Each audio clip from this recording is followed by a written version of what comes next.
my name is Allison Yates. I am a group fitness instructor and a personal trainer at Hometown Fitness in Plainfield. I specialize in silver sneakers and moving for better balance.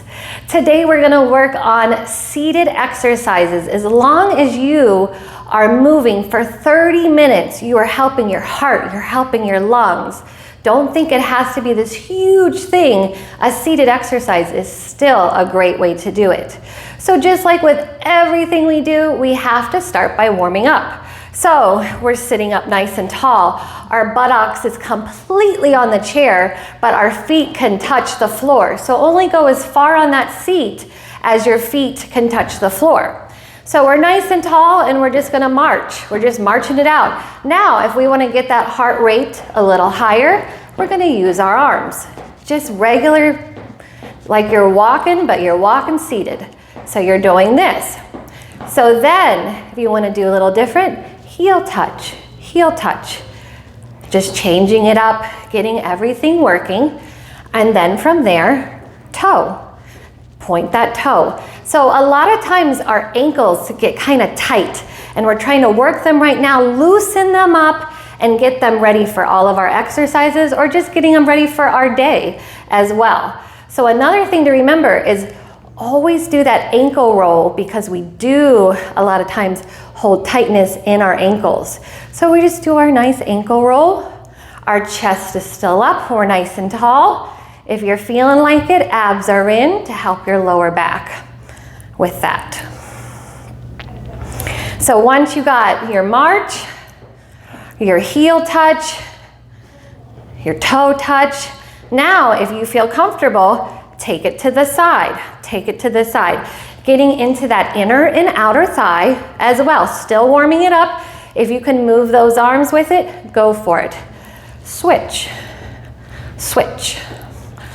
So just think you could do all of this standing, all of this seated, whatever you would like. And then we got to make sure our shoulders are ready for the day. We do our nice shoulder rolls backwards, and then we do them forward. A normal warm-up should be about 5 to 7 minutes. On the higher end, if you can, make sure that heart's ready for everything. So then once we do our warm-up, we go into our strength portion. So for strength, grab your weights, grab your soup cans, grab no weights, whatever you want. So if I want to do a bicep curl, I'm still nice and tall, my shoulders are up, back, and down. And I'm gonna do that nice bicep curl. Now you can do a hammer curl, or you can take it out. Elbows are still pressed against that side, and you can bring it in. So that's a good way of doing it. Now, if this is too much for you, too much weight, if you go slow and you control that muscle, you can still do a great workout with no hand weights or soup cans at all. So remember, this is still a good way to work it as long as my chest is up, my back is straight. So after you do your bicep, think about your tricep. We gotta work the front, we gotta work the back.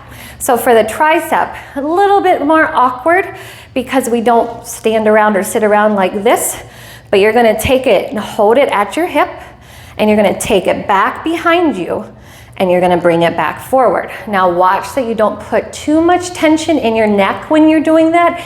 Keep your shoulders down. So you gotta control and go slow enough that you feel the motion in that tricep. So same thing where you could do no weight.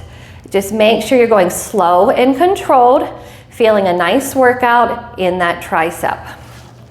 Then after that, we're still tall. Tall is the hardest part. We want to stay tall. A lot of times as we get tired, we go like this, but we need to stay up and good. So side arm raise. My arms are parallel. My shoulders are parallel with the ceiling.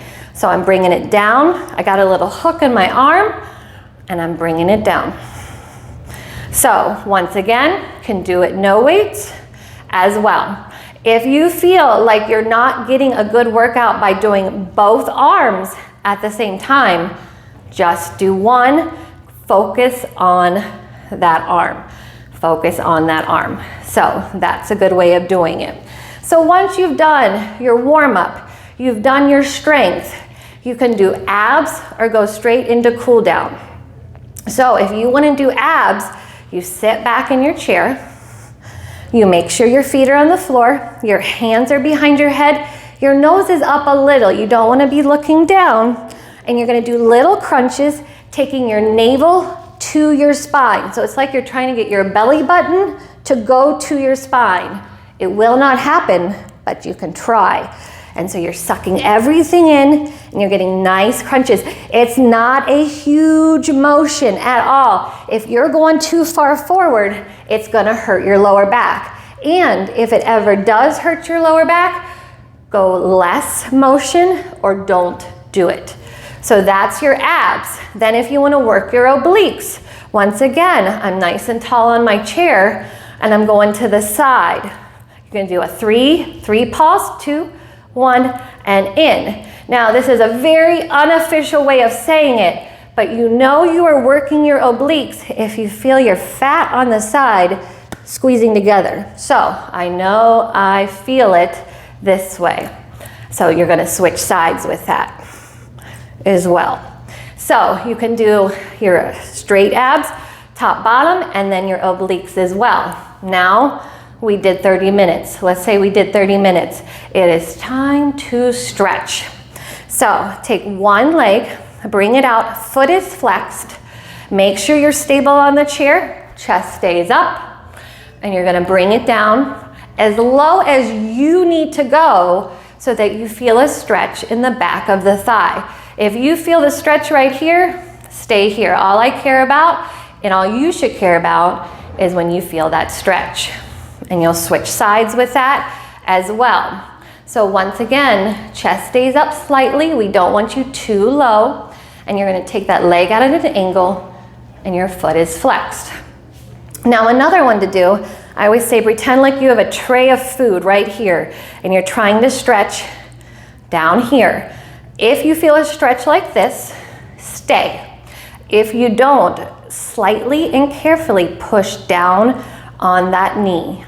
And you should feel a stretch. Same thing other side, feeling that stretch. Now each stretch you should do for 30 seconds.